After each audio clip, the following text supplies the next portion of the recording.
Nate, as people join, and I'm looking at, we're going to end up having a conversation of about 200 people. Great.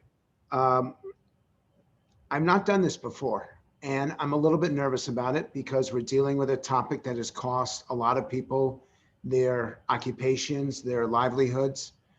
This has been a challenge for you. I do not want it. I do not want to be canceled because I asked the wrong question the wrong way. But there is no way in hell that I was not going to bring this up.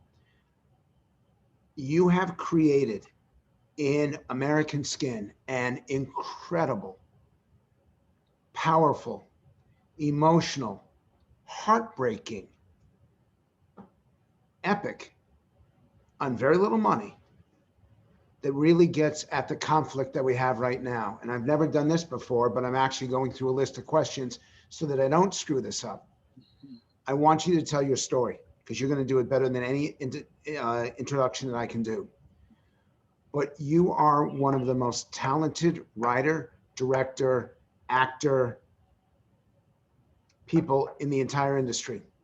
And this film is just mind blowing. But I don't want to promote the film. I want to get to you and your story.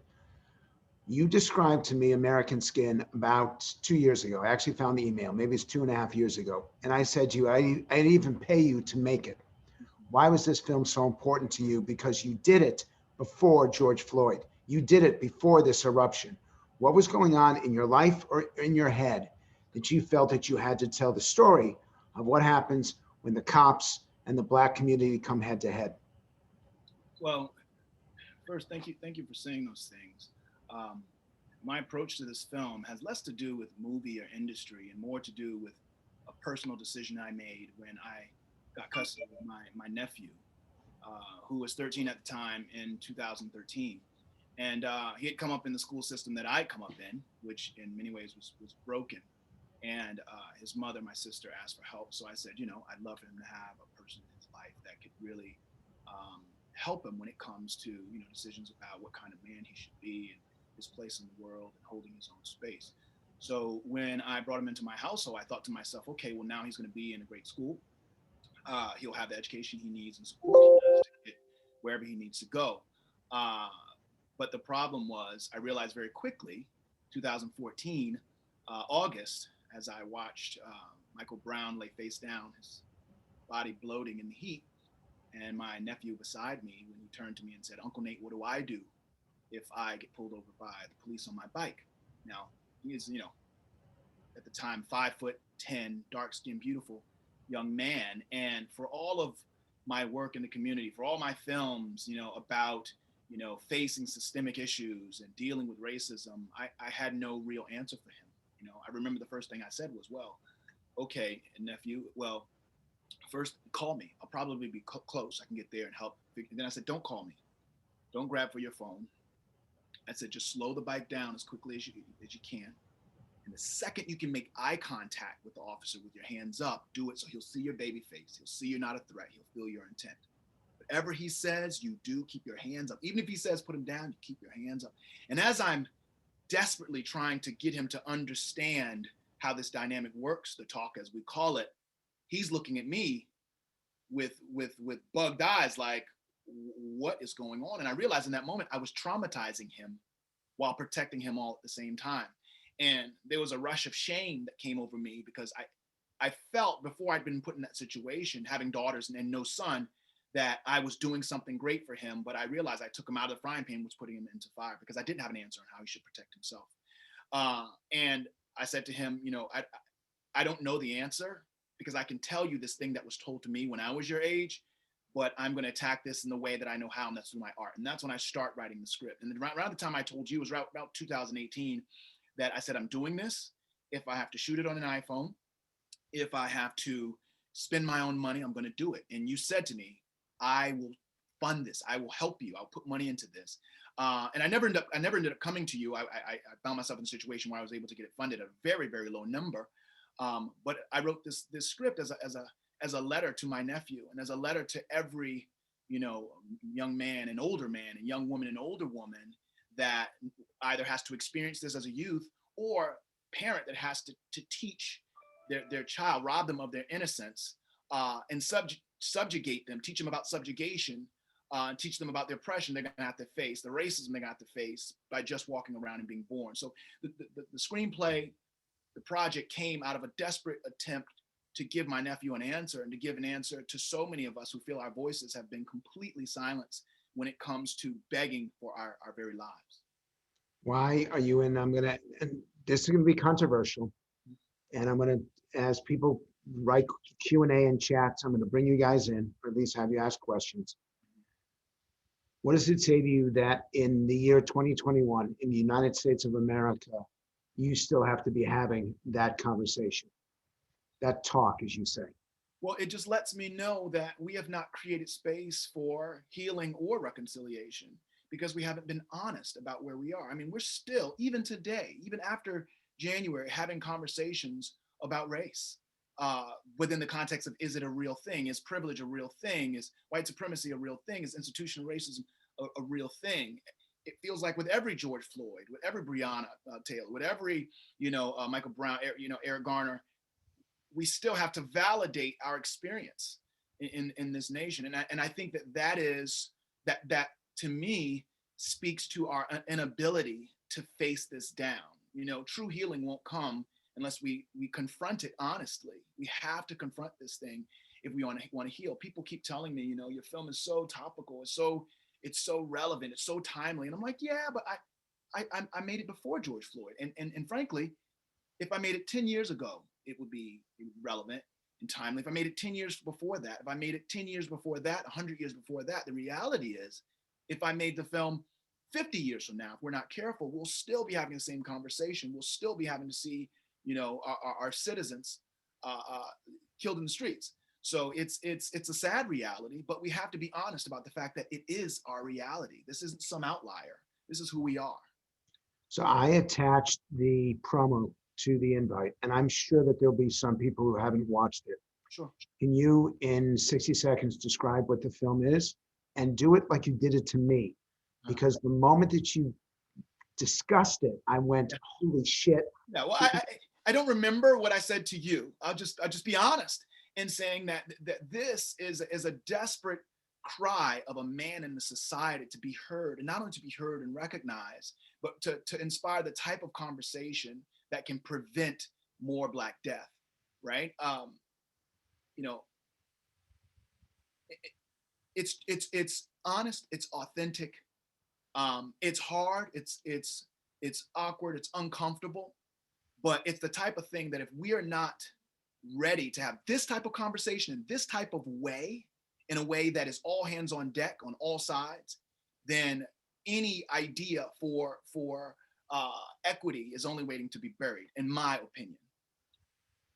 But you actually have to tell me more about the film itself. Oh, you already talked about the picture. Oh yeah, so the picture is, in the spirit of 12 Angry Men and Dog Day Afternoon. The film is about a man whom, after coming back from serving in our military and experiencing a brokenness, tries his best to put his son in a better position that he's in, gets him in one of the best schools, only to have his son taken away from him from police violence. And after this man, this father, recognizes that he will not get justice, he hits a desperation point where he decides to take matters into his own hands to get the accountability and justice he needs for his son. And it develops, and there's a trial, and it's very... If you're going to show the promo, Frank, No. I could tell them. I'm trying to leave a little space, but I will say this before you play it: try to have an open mind, not from the standpoint of the fringe, or from the standpoint of any type of extreme first reaction, but recognize the absolute desperation it would take for a person to find himself in a situation where he is willing to give his life, to put his life in jeopardy, to have a conversation, to force a conversation that we only appropriate in our day-to-day life. We talk about the conversation we have with law enforcement. We show police having barbecues with young kids. We show the pictures on Instagram with the white cop and the Black kid crying, but we don't do this. We don't get to hear from cops, and I've interviewed many, about what's going on in their minds before they pull the trigger. We don't get to talk to the parents outside of that press conference that we've seen a million times. We don't get to see the effects and impact it has, not only for the rest of that person's life, the victim, but generational impact on the people that come after them. So this forces that conversation in a way that I feel is fresh. And that's why I wrote it this way and approached it from this angle. So I'm going to ask you, Bernie Moreno, asked this question. Wouldn't the answer for your nephew be, the police aren't trying to hurt you. They're there to keep law and order. And if you haven't done anything wrong, there's nothing to fear. If that's the case, then why do the Black police officers and the Hispanic Latinx police officers that I interviewed tell me that they had the same talk with their kids, with their sons? If it was that, and no disrespect, thank you for the question, but if it was as simple as complying, then why do police chiefs that look like me have the talk with their children? If they're sure, because we can talk about the angles, right? But the reality is no matter how many degrees you have, no matter how what your tax bracket you're in, if you are the former president of the United States of America and you have a hoodie on jogging down Pennsylvania Avenue, you will be susceptible to the same approach that I'm susceptible to, that my nephews are susceptible to. And again, we could talk about double standards. We could talk about all the stuff I'm sure we'll get into. But my question for him or anyone is, if it were as simple as that, then why is it? And I interviewed dozens and dozens of cops. And when these police officers spoke, they said, I will speak, but under the condition of anonymity. Every single one of them, of all colors. And when I asked them, do you have the talk with your child? Absolutely, we do. The second they're old enough to understand it, we teach them how to deal with people like us. People who have this badge, people who are trained in such a way to approach people differently. Is there a difference? I would assume the answer is yes. Let me stop and rephrase it before I even ask it. What is the difference between a white cop and a black cop? Nothing. I mean, and when they're doing their job, if they've all been trained within the same institution, I'm a big believer in program. I went to school. I studied management science and information systems, and I had a professor that would constantly tell us when a program wouldn't execute, they said, whatever that program is doing, it is what you programmed it to do. Period. He didn't want to hear anything else. Well, what about it? I'm working so hard and I had the proper, notation. The professor didn't want to hear it. He said, well, if there's a problem, then you created that problem when you programmed it. So I hope that answers your I've seen videos, I've interviewed, I've seen black cops with baton break the legs of people. I've seen it. And when you talk about the film, it voices that in the film. Some of that dialogue that I was able to aggregate from officers made its way in. When you are a part of a system, right, that from the infrastructural standpoint, from an institutional standpoint, has this history and legacy when it comes to the fractured relationships between one community and another. And that history I'm talking about is slavery. If anyone is on this call, just look up the legacy, the history of the police department. Look up the first contact police officers, patty rollers, what they were called, had with the enslaved people in this country. The patty rollers' job was to patrol. They patrol the plantations like now they can patrol the block. There's a connection.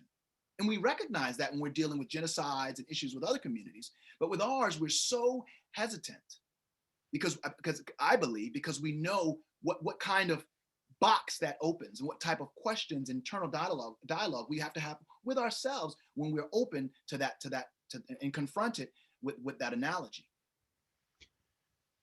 Oh, I don't want to ask. So I've learned, I'm going to ask you a question that I don't want to ask, but I get this all the time. And I used to ask it. I used to say it. Can I say something first? Go ahead. What we're doing right now is what needs to be done all over this country. Not the comfortable part, but the uncomfortable part. So I get the disclaimers, and I respect you, and I have a lot of care for you. Just ask it. It's okay. I won't. If you don't ask it, and it's something that could help someone gain perspective, then we've done the wrong thing. So please, fire away. And I don't have all the answers. So if I don't know, I'm going to say I don't know.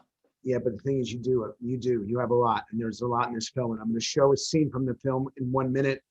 We're up to 200 people who are watching, and more people keep coming in. So I want to wait till we hit the peak to show that once. And it's going to be the speech of the young man in the jury. Okay. I won't say, well, he's put his name. So David Grizzle asks, 100 times more black men are killed by other black men than are killed by police. Right. Why is the death at the hands of police so much more weighty in the Black community? Well, thank you for the question, David. How many, and I'm going to ask a question that's asked directly in the film. How many white men are killed by other white men with respect to their relationship to the police? Are Chinese men or Korean men? And I ask that to ask, what does one have to do specifically with the other, right? When people say, you know, what about black on black crime? What about white on white crime? Really? What about Jewish on Jewish crime, or women on women crime, or male on male crime? You're a pollster. We can talk about data and opinion, right? But it's undeniable that Black men are killed at a disproportionate rate than white men. Black children are incarcerated at a disproportionate rate than white children. White schools have more police officers at a disproportionate rate. I mean, the data goes on and on and on and on and on and on and on and on. So I'm not here to answer questions about subjective. Let's look at the data.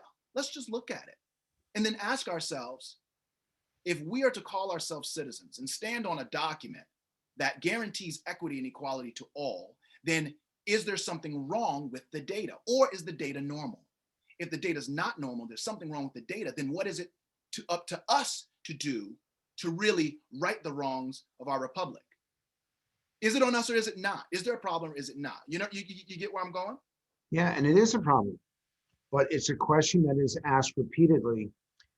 And I'll use Chicago as an example because it's a city I know something about. Sure. Chicago's an absolute disaster in the Black community. Mm-hmm.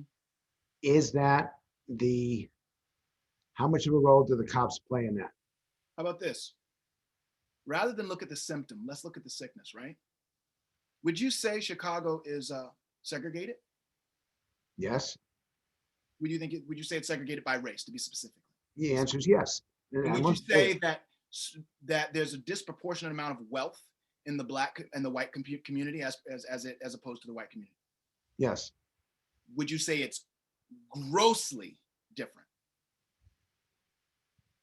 Don't answer that then. If you don't know, don't answer that. Do you think, would you say there's equality in the education system from K through 12 in the white community in the Black? Do you think it's there's an inequity? There's absolutely equality. 100%. So it's easier to ignore the sickness and point to the symptom, right? When you have young people who are denied proper education, and you have the flight where so many of the people that can afford it put their kids in private schools, and we see the public schools absolutely crumble to the ground with no intervention, right? And we see, whether it be in housing disparity, education disparity, privatized schools all the way up through college, we just can't keep looking at the thing that makes it comfortable for us to talk about, or makes us feel like, well, that's not my problem. Look at them killing themselves. That's not my problem. But what do you say about Chicago? What do you say about a lot of when we look talking about metropolitans, we're talking about the nation, segregation is not the exception. It is the rule when it comes to education, when it comes to communities, when it comes to poverty. These are very real things. So are you a believer in greater investments in the schools in the Black community? Are you a believer in charter schools? Are you a believer in parental choice so that Black parents have the same rights as white parents to get their kids out of schools that simply cannot keep their kids safe? Are you going to support? And I don't want to get into policies. No, we don't have to get into policy, but I'm going to hit something you just said. I don't believe any parent should have to get their kids out of a school. I don't. I think if that school exists in this country, there should be responsibility and accountability when it comes to making sure that that school is bringing in and pushing out kids that can compete at all levels. Are we not a republic? Like, are we not? Isn't this why we elect our officials? Not for there to be segregation and there to be, I mean, look at the New Deal. I mean, I don't want to get into politics. When we think about even the formation of ghettos, we think about Reconstruction, we think about all these things. Like, isn't it interesting that we have gone from Black people, bodies, citizens being killed in the streets at disproportionate levels to now we're talking about Black on Black crime in Chicago? I think we digress. Yes, I want to show the clip. Thank you, please. So let's go back to the movie, American Skin. You guys, now I feel like the host who says, you guys got to see it. It's incredible. It's like I feel like I'm like you're pitching a film and I'm Jimmy Fallon. Mhm. I'll pick the least. I'll pick the least talented of the three. Can I set it up then? Uh, Yes. all right. So as we show the scene, I would love everyone on this call just to know where I'm coming from with writing, directing, producing, whatever you want to call it. This is not a film about moving around in Hollywood and trying to get awards. I truly, that is so far from my mind, right? It's about really creating the type of conversation that I believe not only can save lives, but can change minds and hearts. Because if you, as you'll see in the film, I don't believe every cop wakes up and says, can't wait to find a black person to kill. I don't think that's the case at all. I'm pointing to the reality of how I feel when I wake up as a college educated, successful black man in this country, get in my car and drive down the street. Or when I adopt my nephew, who at the time is 13, and even now, as he's wherever he is in the world, there's one part of me that is in constant unease because I don't know where he is and if he might, in his strength, find himself in a situation where he should not be strong, he should be docile. So that's what this film is about. And it's and the main character is not me. The main character is the student who is observing it all, using his camera to capture it all. So him as an unbiased person can make some type of sense of what he's seeing. You know, so I would hope. And again, I'm not here to debate. I'm just here to say, what can we do to make it stop? Because obviously, black people have been trying since 1619. What can we do? What can we do? Can I have your help? Will you help me? Is that the type of conversation that we can inspire from watching the movie and from this conversation? We're not here to debate because that debate really just leads to what's the value of a life with respect to one being darker skin and one being lighter skin. Like, and that right there, I would hope we're all on the same page about. And if we are, then I would hope that we can watch this film or even watch this clip with an open mind and without writing down our rebuttals, just be open to letting it wash over us as citizens, as patriots, and ask ourselves, okay, what does what I just saw mean to me? And with that, Danny, can you show the clip? Let's hope this works.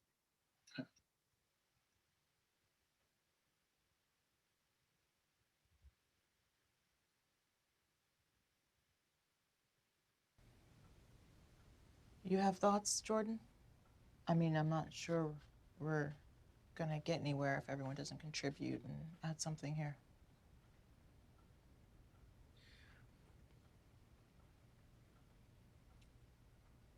I grew up middle class.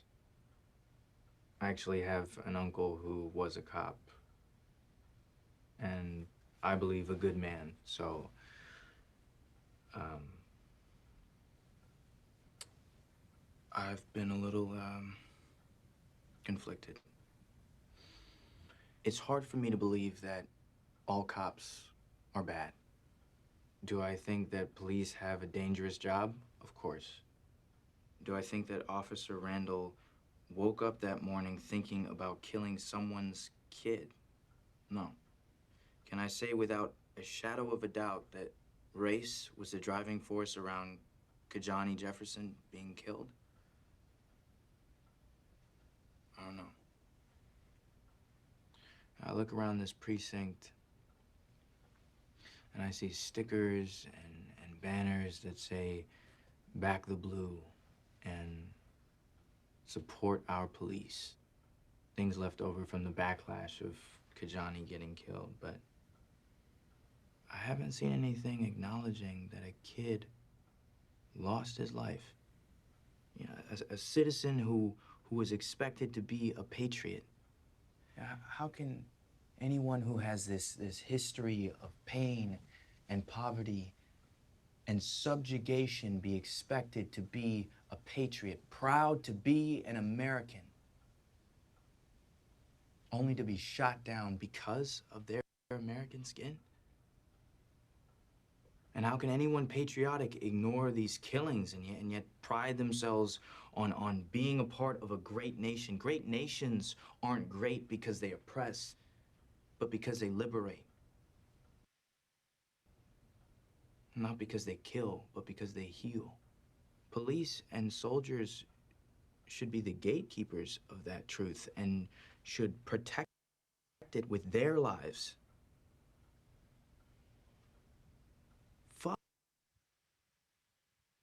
Fuck, man, this fucking sucks. This really actually fucking sucks. It sucks. People are dying. Kids are dying. I don't want to hear another story of a black kid killed by a cop. You know, I don't want to hear how the cop did the right thing no matter the circumstances. And I don't want to have to see another mother and father just grieving and powerless and pushed to the point where they're willing to give their own lives. So if it means us doing the right thing will make this man have to suffer, if it means us having to hold him accountable so that police everywhere will just take a beat before they make his mistake, then so be it. Okay, Danny. Nate, was that you speaking? Was his voice your voice? No, I think that was his voice. You know, I think, I mean, I wrote it. Do I believe in what he said? Absolutely. But yeah, I think interviewing young people, interviewing older people, interviewing activists, interviewing people who are, you know, conservatives, interviewing veterans. It was really all of those conversations that culminated in that speech.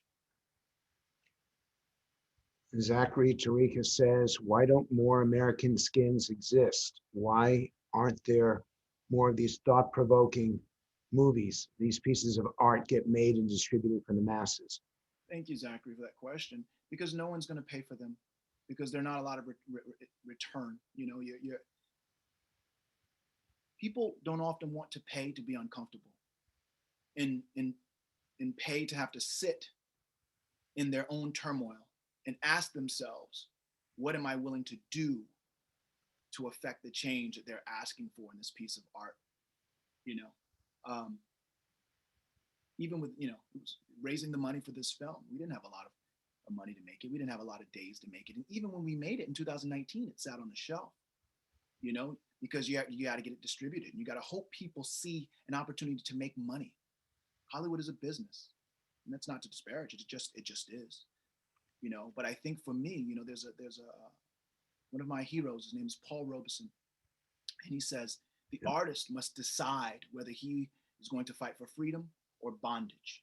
I've made my choice, and I've made that choice in spite of what might come with it, because I know I have to hand this world off to my children. You know, I have 5 daughters and I have a son now, nephew. My nephew went from a very, very broken school system in Portsmouth, Virginia. I put him in one of the top schools in the nation here. He tested into the 5th grade as an 8th grader. They caught him up, and he is now getting his MFA at USC. Hey, and I teach it. By the way, you don't know this. I teach at USC. Oh, well, I have to connect you to him. Get him to take the Washington program, and I can actually teach him. And then he can tell you what a horrible professor I am. Oh, no. But you know, the first thing I told him when I got him, I said, you are no better than the people you're leaving. In fact, for the rest of your life, because you're getting this leg up, you will owe everyone you're leaving in this moment. I told him that before I put him on the plane. And he recognizes it, you know? So making art for me and getting it to the masses, I told the people that, you know, put the money in. I said, if this film doesn't get distribution, I'm going to put it on YouTube, and then I'm just going to yell from the rooftops for people to watch it. And hopefully it has a life. But again, it's Zachary, thank you for the question. But, you know, to some people, this is medicine. And to some people, they don't, even worse than medicine, it's an indictment, you know? And so, and that's my appeal to everyone.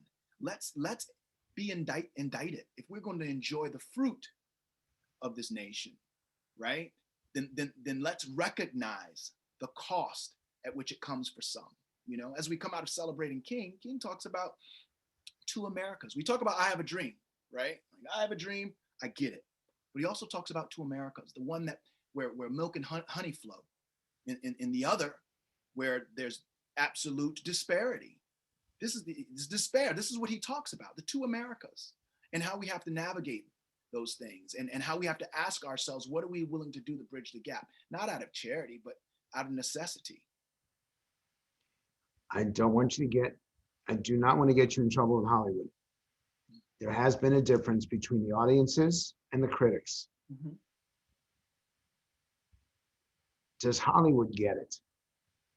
Do they, Hollywood, do they appreciate honesty? Do they appreciate candor? Do they appreciate a film that really blows, that tears the Band-Aid off and says, we got a problem, let's confront it? Or I don't they, know. I don't but know, but I hope America does.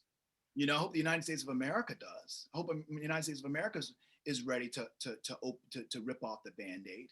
I think this is bigger than Hollywood and bigger than film. Not to say that I am some type of hero and this is some type of savior film, but if we separate ourselves from Hollywood and just ask ourselves, do we need to have a hard conversation, an uninhibited, forced conversation about the issue of race, white supremacy, systemic racism, institutional racism in this country? Do we feel like we are handing a nation over to our children that we are proud of? That if all of us go today and all of our children have to bury us and they walk into this, on our deathbed, are we saying, I did everything I could to make sure they're inheriting something that had equity, that stood up to all of the ideology that we projected for this nation? Did I do my part? And I don't think that's a Hollywood thing. I don't think that you can, I don't even know how you answer that question, because, you know, Hollywood's made of a lot of people, you know, but I'm more concerned with the United States of America, and what we feel about where we want to go and what we're willing to sacrifice to get there. I mean, if I had $1 for every one of my white or peach, whatever you want to call them, brothers and sisters that called me when George Floyd was murdered and said, what can I do? What can I do? I'm disgusted. I can't believe this. My stomach is in knots. There's a lump in my throat. What can I do? If I had $1 for every one of those calls, I could fund the next couple movies without having to ask anyone for anything. If it is true that we want something to do, and I'm not talking about politics, I'm not talking about partisan, you know, debate. I'm talking about brass tacks, the republic, period. If we are being honest about where we are, because we first have to be honest, then what are we willing to do to stand in the gap? What kind of sacrifices are we willing to make to see the changes come to fruition in our lifetime? If we're not, then we're part of the problem. I don't care who you are. In my opinion, like I said, I don't have all the answers. I'm just an artist. I just make things, you know, as Nina Simone says, I reflect the times and then I go on to the next project. I just reflect the times in a way that I hope people see, that they can be introspective and then address them, not in charity, not with, you know, turkeys and Thanksgiving, or donating to a GoFundMe that, you know, puts the victims' children in college. I'm talking about at an institutional, corporate level. What are we willing to sacrifice? and so what is the answer? And now you've got policymakers, you've got business leaders. Mhm. What's, if they ask you, okay, what do we do? We're all in. Mhm. Nate, what do we do? Mhm. Tell us. You know, the first thing I do is, the very first thing I do, I bring people to the table that know more than me. I'm an artist. I make movies. I read a lot. You know, I watch a lot, but there are people that every single day of the week, every waking hour, whether it be Brian Stevenson, whom I encourage you all to look up, research, and read about. This is a brother that is doing so much to really right the wrongs in a holistic way, right? Color of Change, Black Lives Matter. I think there are groups that are doing the work. And I don't want to denigrate the work they're doing by saying, this is number one, number two. I don't have all those answers. My job is to hold the mirror up and take whatever criticism that comes, but hold that mirror as long as I can before I'm pushed down, and then I'll start the next one. So I know that's not the answer you're looking for, but I don't have all the answer. All I know is that if we had the same energy that drove us when it came to amassing capital, then we probably could find the answers to these questions way quicker than you think. We just can't look at it as someone else's problem or charity. We have to look at it as something that's affecting us. That officer in the film, his son was affected. His wife was affected. It's not just a one-off, just that guy. This is bigger than just one situation. I honestly believe that it's all of us. In one way or another, we are in this. We're on the same rock, within the same borders. It's all of our problem. Why was this not purchased by a Warner Brothers? Why was this not purchased by Netflix, which is the biggest? Mm-hmm. I don't want to downplay it, but I actually do want to call out the big guys. Mm-hmm. Why is this film not a blockbuster?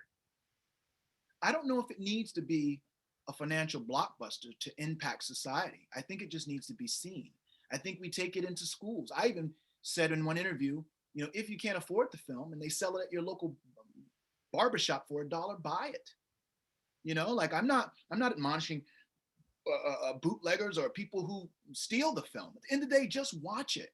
Show your friends, show your colleagues, show your white friends, because guess what? The film needs to cross over. If it crosses over on YouTube, on a bootleg copy, but everyone sees it, and we have these hard conversations, the honest confrontation that has to come before healing, then we win. If one officer 4 or 5 years from now is on an interview, being interviewed by you or whoever, and says, I got to be honest. I watched this film a few years ago, and for the first time, I actually saw myself represented. I saw the way I speak or the things I've been taught represented, and I leaned in, and I came out of that film feeling like, you know what? Maybe there's something to this. Maybe I will think about it more. And then he found himself in a situation, or she, and took a beat before they pulled the trigger, and they could say, you know what? I almost killed this person, but I didn't. I hesitated for a split second, and I didn't die. I didn't die. I exercised the type of restraint that we exercised in January. And we know what we're talking about. We know the restraint is there, but we're dealing with the type of trauma, the type of biases that are pervasive.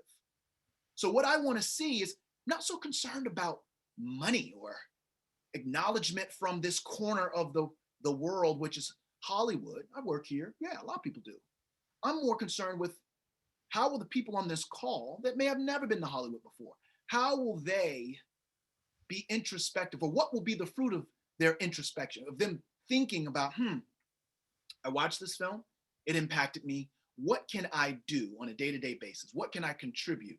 Not a couple dollars. What can I tell? What kind of talk needs to be had between white parents and their children? What is the talk for the white parent to their white kid about America when they turn 13, or they know their kids might go to school and engage in some type of racist behavior, some type of name calling, or some type of racial bullying, or what's the talk you have a white person can have with their child about George Floyd? What's the talk?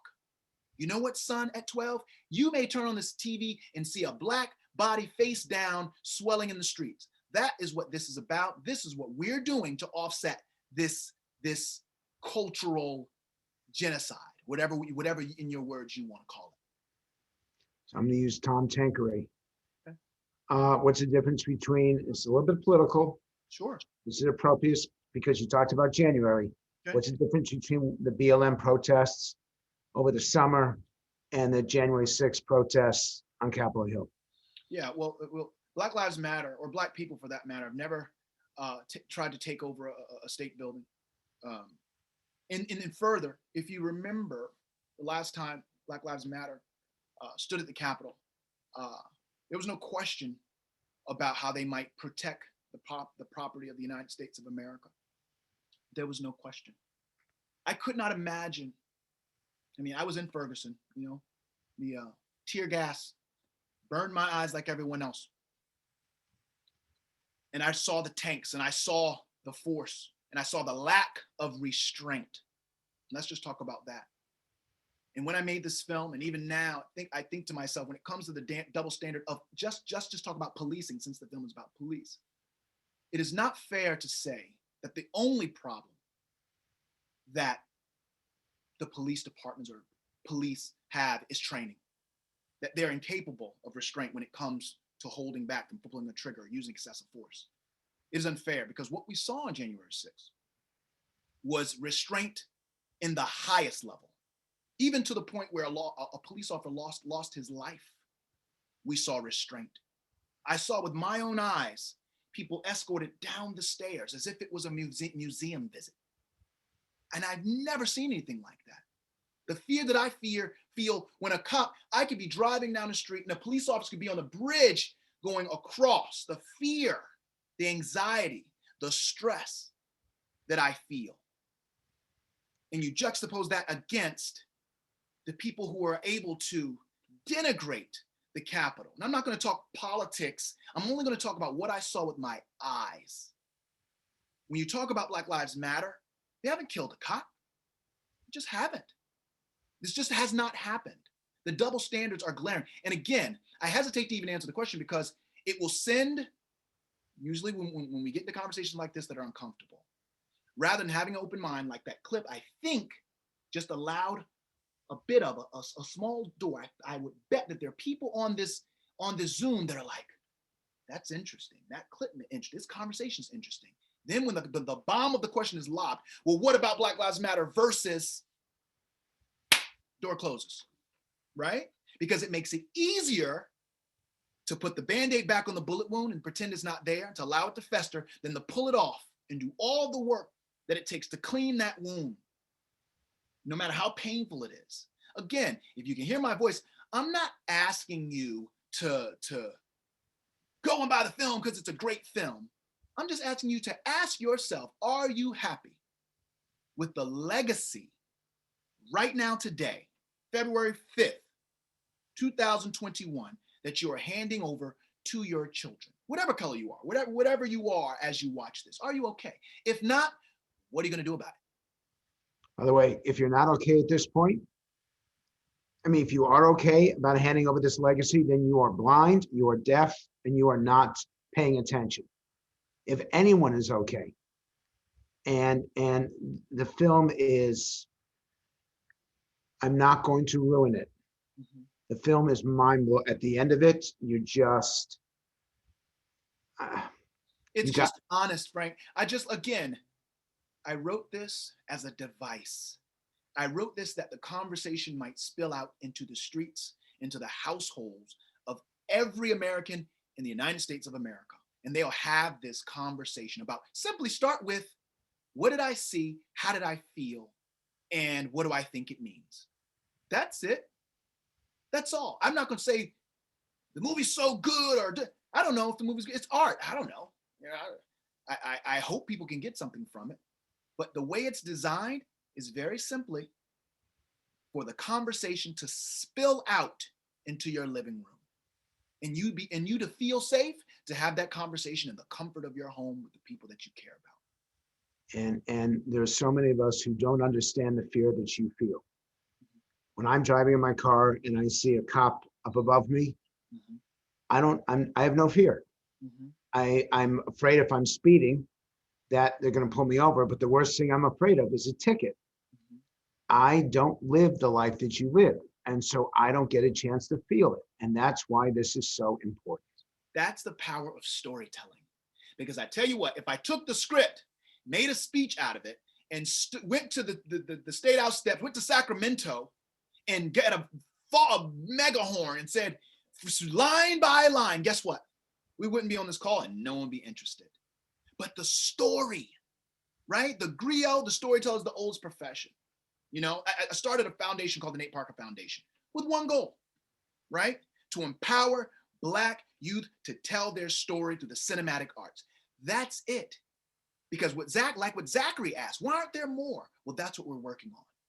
If storytelling is what it's going to take for us to really open our eyes in the comfort of our home and be introspective about where we are and to really hold ourselves accountable to being a part of the change we want to see, then so be it. Which is why I literally started a nonprofit, saying, you know what?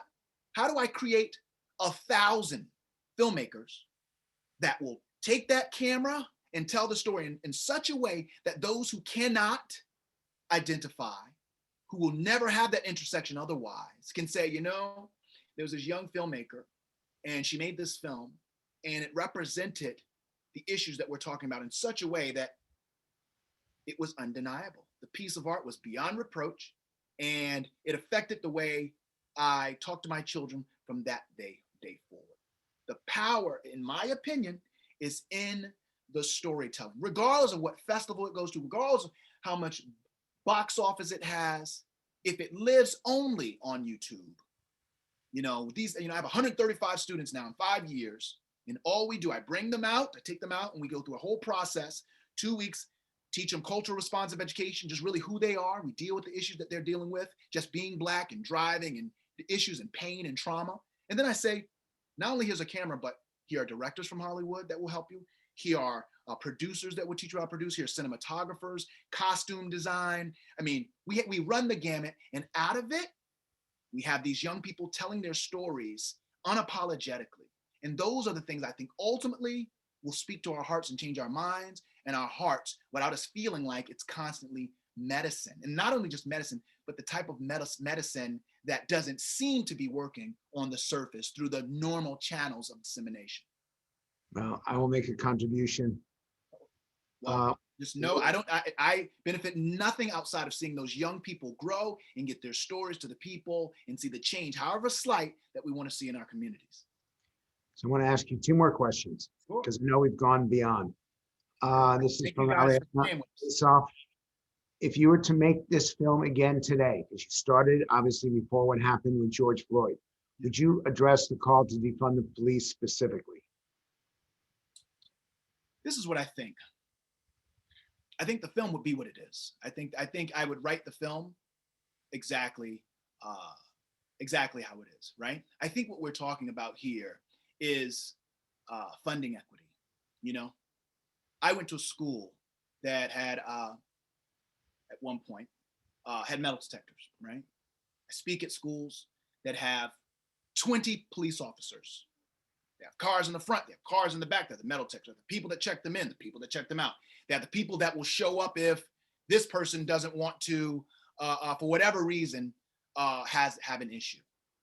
What I think needs to happen is that there has to be very real conversation about how money is spent when it comes to policing communities, policing children. Because hey, I don't think anyone, and maybe I'm wrong, but I don't think anyone on this call would disagree with the idea that maybe having 5 cops in that school and 15 counselors might be helpful, right? Having people that can help people process trauma on this day-to-day of being in a very segregated Chicago. You know, I think that there, you know, as someone who was in Ferguson and saw tanks and felt the tear gas, I just think that there needs to be funding equity when it comes to how these, I don't think police are equipped to handle everything.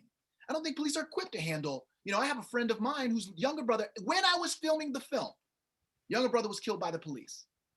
He had a mentally ill episode. Why didn't they're supposed to send someone that can deal with him person to person, that can process the trauma that they're seeing. But who showed up? The police officers. And he was tased by 3 people at once to death. And I get the call as I'm making the movie. Now, of course, the inbox may be ringing with people that are like, well, what happened? And what did he do? And what did he say? And what did he say? He was unarmed. He just was having a psychic break. There has to be conversation about, and again, disproportionately in our communities, we're seeing these things happen. So what kind of conversation are we willing to have around addressing the type of people needed in a community outside of just the ones with the gun? You're killing me.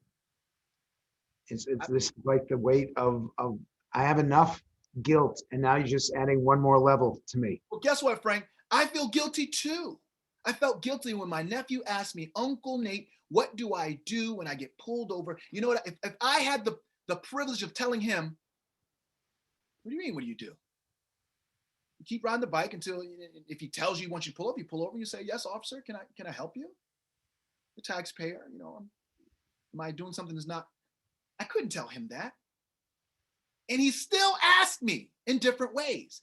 Man, so George Floyd, I can't even imagine, which is really code for the terror that I felt when I watched 8 minutes and 46 seconds. I have students that call me, one in particular, that's like, man, like I just watched a security guard, you know, literally rip a person's shoulder out that looked like us because he thought something that was, it's our everyday, Frank. Imagine my guilt. I got 5 daughters and a nephew.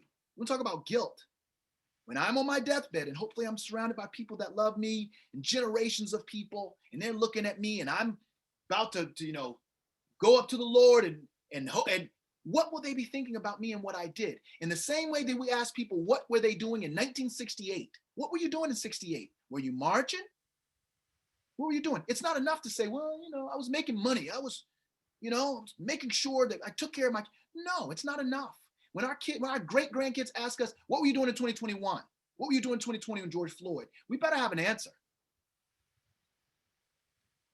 Last question. Okay.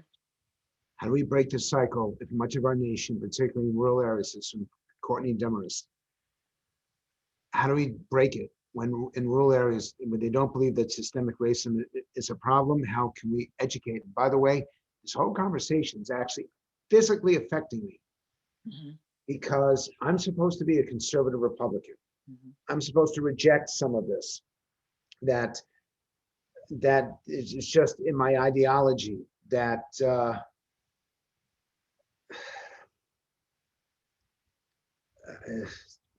we got Richard Dreyfuss has been, I don't know if you can see the asking questions, but Dreyfuss, I'm sorry, Richard, we don't have time for a 3-minute question, so I gotta summarize this, but Richard's been saying we got to train the cops. I think better. I think we got to do more than train the cops. I think we got to train society. Mm-hmm. But I'm going to ask you, and Courtney, forgive me. Mm-hmm. I don't want to create victims mm-hmm. because I know in my research that if you think you're a victim, you behave differently. Mm-hmm. You don't seek your own solution, you seek it from others. If you believe that you have agency, if you believe that you have some control, you seek a better life. You seek to change things. You work to make the situation better. And you don't just blame people. You actually try to do it. And yet there are victims. There are people who, through no fault of their own, driving while black, walking while black, being in a nice neighborhood while black. Do you have any belief that we're going to be any better 5 years from now, 10 years from now than today? Do you have any hope in this? Honestly, I don't have a choice. I have children, so I absolutely have hope. I'm absolutely hopeful. I'm absolutely optimistic. I don't have a choice. I think we have to recognize the difference between, you know, agency and victimhood when it comes to, you know, like you said, walking while black. Because agency got Kajani killed in the film. He got killed exercising his rights. You know. I'll speak to the question about the fringe, and I'm going to come back to you know your last question. If we're trying to fix this problem by going into rural areas and changing their minds, we've missed it. Because this isn't just a problem that exists on the fringe with who we might call hillbillies. This is a problem that exists with conservatives and liberals, all the same. And I say that to say it's really easy to talk about the education system if your kids go to private schools with the very people who you're saying are associated with the problem, right? It's pervasive. All of us are dealing with it. All of us breathe this air every day. This is not, I repeat, this is not a hillbilly problem. At every level of tax bracket, I mean, this conversation can go on forever. To address my colleague, Richard, thank you for being here and thank you for asking that question. Training is a huge problem, a huge part of it, because with training, first you have to admit that there's a problem to believe that something needs to be changed. Yes, so there's training that pushes us toward that change in each individual police officer. Yes, there can be a higher level of accountability, but how do we deal with the implicit bias, the structural racism? You know, that we see every day. That cops even told me. Cop told me, and not to make it even more long, Cop looked me dead in my eye and said, Nate, you have to understand, when we're in nice neighborhoods, we do a thing called administrative policing. How are you, sir? How are you, ma'am? Nice to, yes, can I please have your, yes, well, you did this. Thank you so much. Have a nice day. But when we're in the jungle and you see the veins pop out of their neck, they hate us. When we're in the jungle, it's get the F out of the car, get the F on the curb. We got to be that way because they hate us. They're trying to kill us. And I'm like, whoa, the energy in an instant. That's not about training them to go left or go right. That's about training them about what in their heart, what is a threat to your life look like? What is the word or the optics that can make your heart rate in an instant go up? How do we do that work? I think it's possible, but you know where it starts, Frank? Honest confrontation. We can't do that work if we're not willing to admit that there's a problem. And admitting there's a problem doesn't mean you have to give everything up. People are not wired to want to give up privilege. They're just not. And sometimes when people hear, we got to, wait, what does that mean for me? What does that mean for us? Well, I've worked hard for what I have. Fine. Okay, great. But do you care about the lives that are being taken or do you not? And are you a part of this republic in a way that you call yourself a patriot, contributing to our society? Or are you a quasi-patriot? We just have to ask ourselves these hard questions without going to the easy place of saying, oh, that's liberal rhetoric or that's Republican rhetoric. If we keep it in the box of their lives being taken, and we just see the ones that are on TV, but God, the ones that aren't, do we care? Do we not? If you don't care, like you said, Frank, maybe it's not a conversation for you. But if you do, then join the fight in a meaningful way, please. Well, that's the best way. It's like this was scripted. That is the best way to end this. First, see American Skin. Second is get other people to watch it and get your kids to watch it. Get police officers to watch it, even if they watch it in their own homes and don't tell anyone. No, I'm going to do something in my house. All right. Where we'll bring the cops over. I know the county guys, and we'll bring them over and we'll have this conversation. Can I say one more thing? We screened the film 2019 before George Floyd for the Center for Police Equity, for police trainers, and they responded, and we were nervous, and they responded in such a positive way. You know, it was like, man, we can use this. Again, don't have all the answers, but what you just said you would do is a step. We say, what is the value of even saving one life? What's the value? If the film only saves one life, just the dialogue that I'll say after the film, only one from now to the end of time, will it have been worth the conversation? I think so. Well, I'm going to do something for you in Washington as well. I know the mayor, and we'll do something with the political people because they need to be involved in this. Okay. Nate, you're incredible. And I really appreciate it. So everyone, thank you very much. I know we don't do this that often anymore because this is too nerve-wracking for me, but I want this film to be seen by everybody, and we'll make the effort, and we'll do something on Capitol Hill, and we'll do something with the mayor. So thank you very much, everyone, for coming on. By the way, we only lost 4 of everyone who started watching. This is an hour. We only lost 4 people. That's how powerful this discussion is. So thank you very much. Thank you, Frank. And everyone, I'll reach out to you, but do something. Don't just watch. Don't just enjoy this conversation. Actually, when you disconnect from this, do something to make a difference. Have an impact. Be proud of what you do, not to put money in your pocket, but be proud of what you do for the society because people need help. Appreciate you guys. Thank you very much. Thank you.